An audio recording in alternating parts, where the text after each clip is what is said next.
Friends, இன்னைக்கு கோஸில் ஒரு துவையல் அரைக்கலாமா? அது எப்படி செய்யணும்னு பார்க்கலாம். ஒரு கடாயில்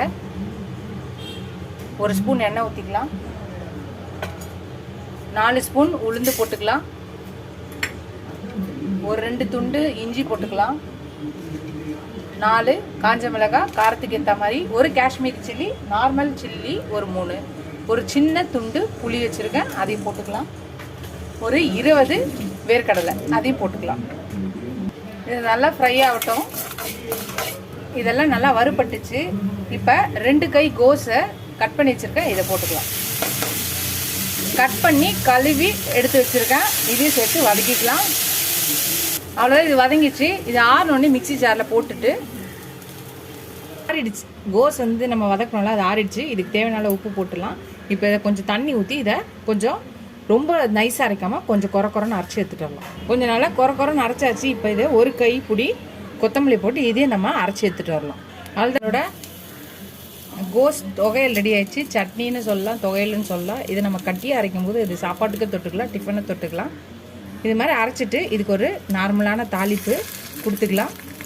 அவ்வளோதான், நம்மளோட கோஸ் தொகையல் ரெடி ஆயிடுச்சு. நீங்களும் இந்த ரெசிபி ட்ரை பண்ணி பாருங்கள். இதை நீங்கள் சொல்லலைன்னா யாருமே கோஸ் தொகையல்ன்றதை நம்ப மாட்டாங்க. நீங்கள் சொன்னால் மட்டும்தான் இதை கோஸ் தொகையல் நம்புவாங்க.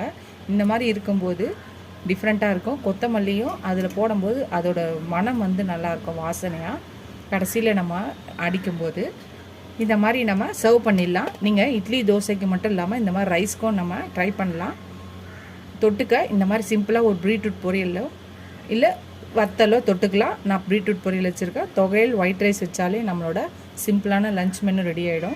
இந்த தொகையில் நீங்கள் காலையில் அரைச்சிட்டிங்கன்னா டிஃபனுக்கும் ரெடி பண்ணிக்கலாம், சாப்பாட்டுக்கும் ரைஸ்க்கும் நீங்கள் இது வச்சுக்கலாம். லஞ்ச் பாக்ஸுக்கும் இதை நீங்கள் கலரி கொடுத்துடலாம் பசங்களுக்கு. காலையில் டிஃபனுக்கும் அதே ஒரு டிஷ்ஷாக நம்ம செஞ்சு முடிச்சிட்டோன்னா யூஸ் ஆகும். ரெண்டுத்துக்கும் ஒரே டைமில் முடித்த மாதிரி இருக்கும். நீங்களும் இந்த ரெசிபி ட்ரை பண்ணி பாருங்கள். ஃபஸ்ட் டைம் என் சேனலை பார்க்குறவங்க சப்ஸ்கிரைப் பண்ணிட்டு பாருங்கள். ஃபுல் வீடியோ பாருங்கள். நீங்கள் எவ்வளோக்கு சப்ஸ்கிரைப் பண்ணி லைக் பண்ணி கமெண்ட் பண்ணுறீங்களோ அவ்வளோக்கு என்கரேஜிங்காக இருக்கும், சப்போர்ட்டிங்காக இருக்கும். புது ரெசிபிஸ் கூட ஹெல்ப்ஃபுல்லாக இருக்கும். அதோட அடுத்த வீடியோவில் அடுத்த ரெசிபியில் பார்க்கலாம். Tata bye bye friends.